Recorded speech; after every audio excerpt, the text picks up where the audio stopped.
News Channel 5 Network, this is Morning Line with Nick Barris.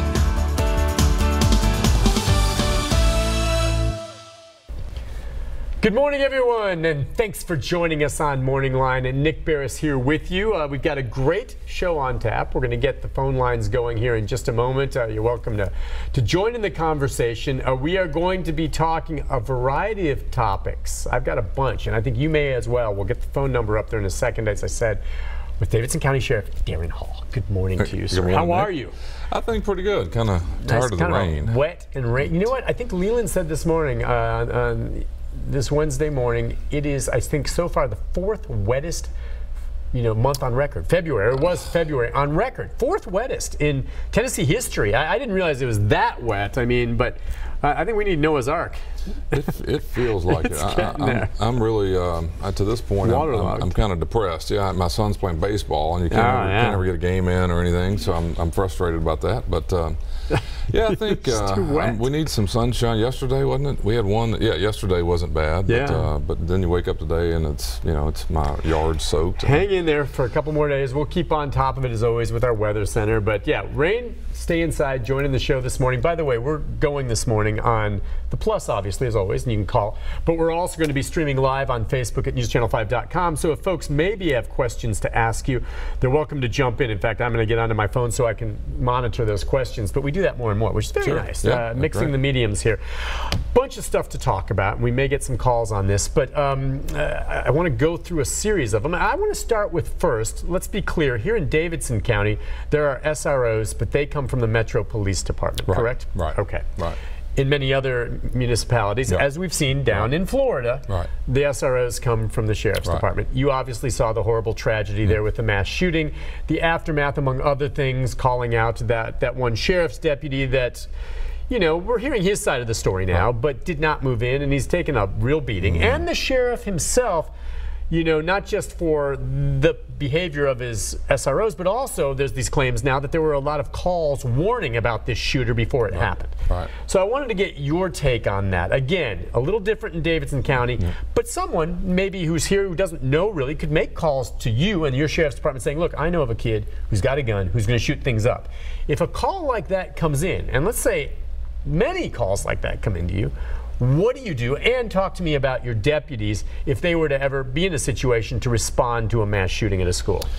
Yeah, I think there's a couple things. First, I think we're always looking to blame somebody. Now, I'm not suggesting that the officer did right, the deputy did right, the sheriff or nothing. But I do think you have to kind of stop and wait. At some point in such a tragedy, we all look for we've done everything from blaming the guns to the politicians to now you're into individuals to try to figure that out.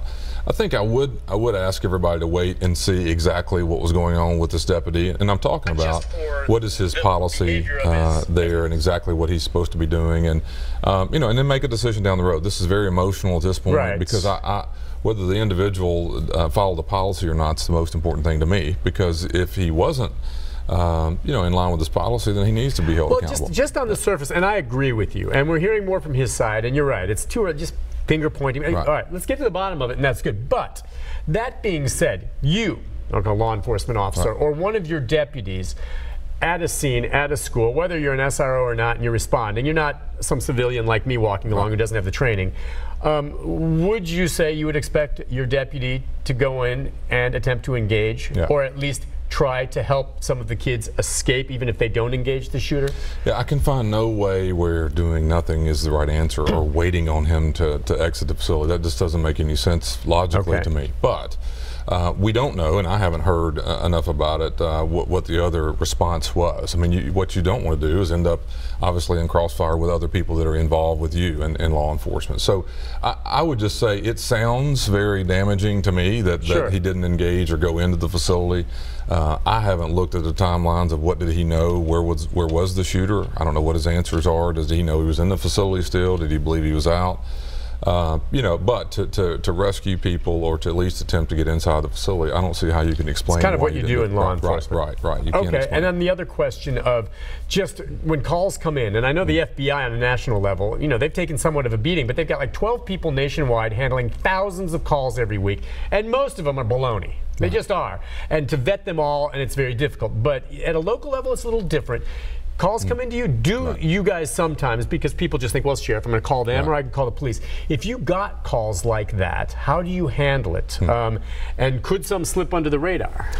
Yeah, you know, I think there's two things going on with this too. I mean, we take a lot of calls about things going on inside of our facilities. I mean, whether it's someone's going to harm themselves, families are saying, I think he's going to kill himself, and if we ignored that and that happened, we'd be in a major mess. My son is in there, or drugs are coming in, drugs are coming in, drugs are coming in. We know it, and someone's telling you that. Well, if you just ignore it or put it on the shelf as some rumor that you hear, and 2 people or 3 people end up, whether it's overdosed or in some cases, so you can't, whatever the complaint is coming from the public, it's my belief that you can't, I can't rest without that being in the hands of someone who's directly responsible for it. If someone were to call today and threaten that they were going to do some harm to somebody. Or not threaten, let's just say someone who's a good citizen has heard and says, look, I know this kid, he lives across the street, he just seems odd, I've seen him out in the backyard shooting an AR, my son tells me that he's made some threats in the past, I'm just worried about it. And they call you and say, I don't know if he's going to do anything, maybe he's just an odd kid. But he calls you and tells you that. Where do you go with that information? Yeah, it depends. If it's something like that, I would want the FBI locally to know about that. I mean, there's so many different things about you know, there's a difference between saying this kid's odd. Yeah. You can't really say or do much about that. You can say, you know, the kid's acting out and there's a weapon with threats. That changes everything to me, at least personally. Sure, of course. He's acting weird. He's kind of a distant. I don't think that's law enforcement's role, because he's left out of classrooms and not very well received in his neighborhood, and he sits off to the side and he's not active in the community, and people think he's weird and odd. That's not law enforcement's job.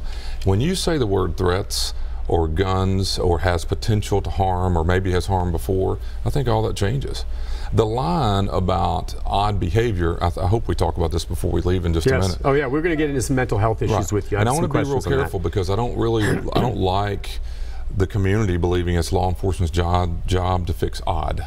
Oh, I know. It's not. So we got to be careful. People are odd, but it's interesting. I'll tell you, it's to the point for me now. If I were to see a youngster in my neighborhood, without maybe parents out there, maybe a kid between 16 and 18 years old with an AR, shooting, walking around, not threatening anyone, just shooting.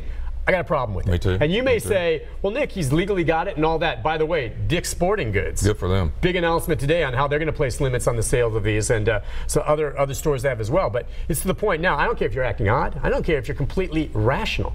I see a young kid outside taking shots in the backyard, maybe without harming it, with an AR. Maybe if his dad's there and they're working and targeting, I'll understand. But if I got a problem with that. And if you don't, well, fine, just turn your back on it, because gosh knows what's going to happen. And any kid with one of those guns may be completely legal.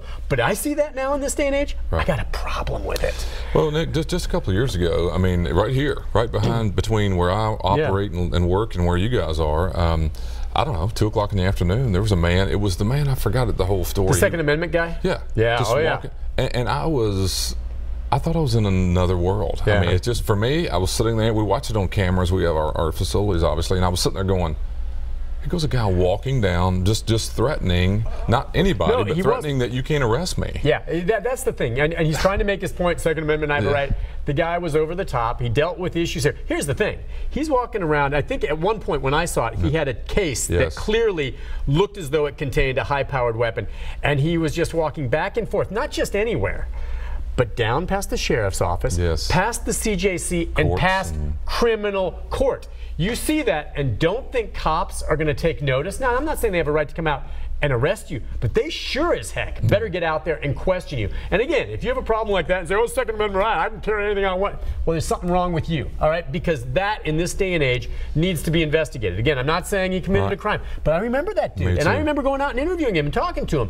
He was a nice guy, and he had these papers saying, well, these are my rights, and I'm like, I understand, but you understand in this climate, you are just asking for trouble here. It's not like it's concealed. It's not, you're walking purposely to draw attention to yourself in front of a courthouse, law enforcement, you don't think they're going to take notice of that? Because then the criticism would be you didn't engage him, right? Let's say he goes up there and shoots 4 people coming in. Yeah, it's a tough situation. Now, he wasn't arrested, okay? And they questioned. They wanted to see inside. They asked him questions. He was complaining about being asked questions. I said, dude, you're wrong. Right. They have a right to come ask you a question if you're walking out in front of the courthouse with a high-powered weapon case. It's ridiculous. All right, we're going to take a break. When we come back, the phone lines are open, 737-7587. 2 other things I want to ask you about, among others, and we'll take some comments and calls as well.